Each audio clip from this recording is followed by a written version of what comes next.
Hello, good day everyone. My name is Aaron White and I have the honour of being the Regional Sales Director for Nutanix in the Middle East. Thank you for taking some time to join me on this very beautiful sunny day in Dubai. Now, I'm sorry I can't be with you in person due to the world's circumstances, but I hope that you're staying safe at home like I am, should you have the opportunity to do so. Now, the subject that we're going to be discussing today is around artificial intelligence, or AI, and how it's really starting to live up to its promise and having an impact on our lives all around us.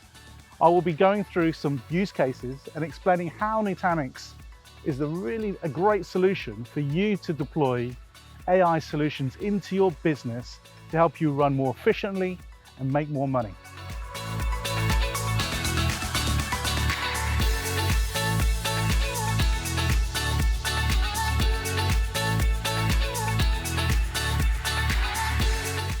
So let me go through with you three major use cases of AI in the Middle East today. The first, and my wife's favorite one, is retail. Vitally important to the economy of the Middle East. AI in retail can enhance customer experience, improve inventory management, optimize your supply chain, and perhaps, and something for me, is analyze traffic patterns, where I'm walking around in the mall, how I interact with stores. All of those can be optimized for product placement to help retailers make more money. In today's environment, a second critical use case is in the healthcare environment. AI can help us provide even better patient diagnosis and treatment. For instance, in making sure the dosage is absolutely correct for every single medicine applied to a patient. This together can improve lives. Absolutely vital.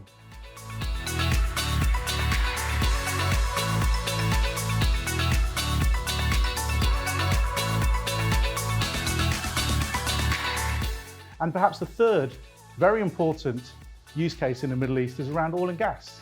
Upstream and downstream operations can be made way more efficient.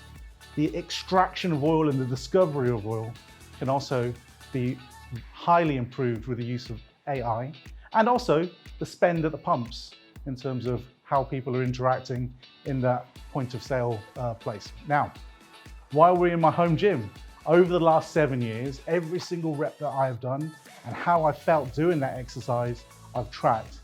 And I actually take that and put it into an AI model, an algorithm, which then gives me my program for the next week. That's helped me move my back squat from 100 kilos to 210 kilos over the last few years.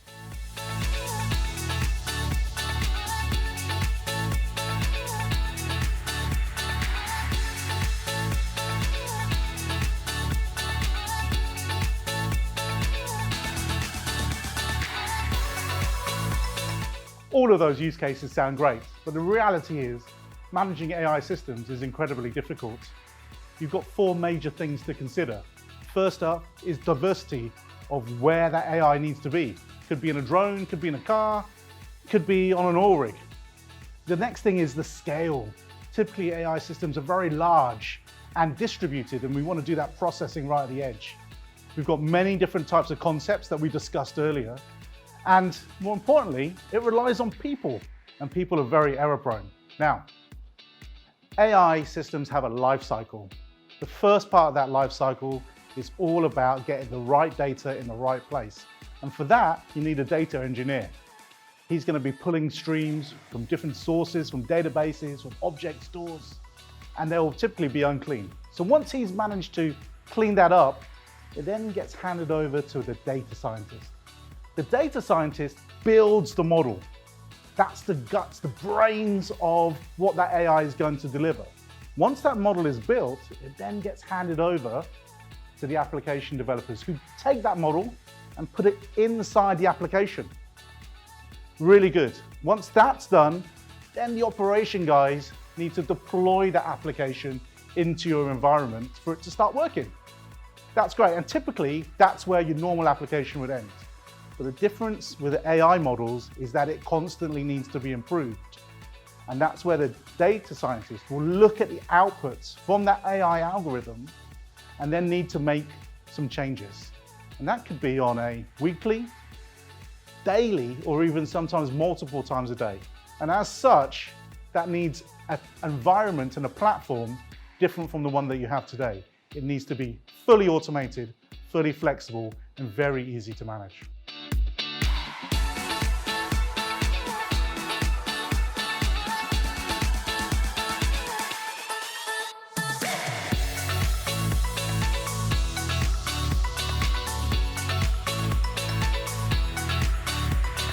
So as you can see, managing AI in the life cycle of your environment is incredibly challenging.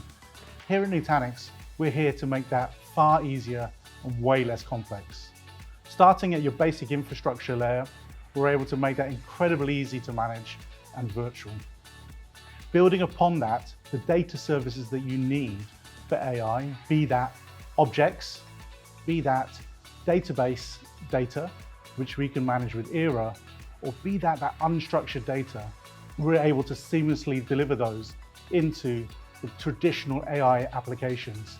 You might be familiar with them, such as TensorFlow or Jupyter. Now, once you've curated your application blueprints, we can use a technology called Calm that will easily manage the lifecycle of that application. And if you're deploying them right out into the edge of your network, utilizing IoT, then we have something called Carbon that can, again, make the deployment of those IoT applications seamless. Overall, AI looks complicated, but it doesn't need to be with Nutanix.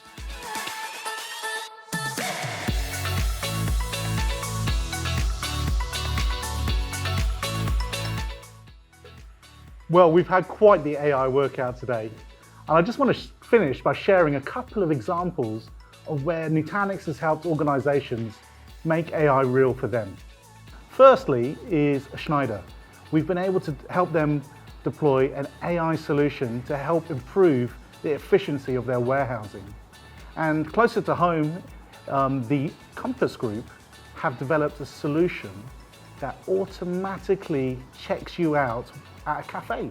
So you're at your work cafe, you select your food, put it under a camera, it automatically works out what's on the plate and deducts the balance from your card. Amazing, amazing solution, saving the Compass Group millions of dollars a year. Nutanix is here to help you make your AI journey easy.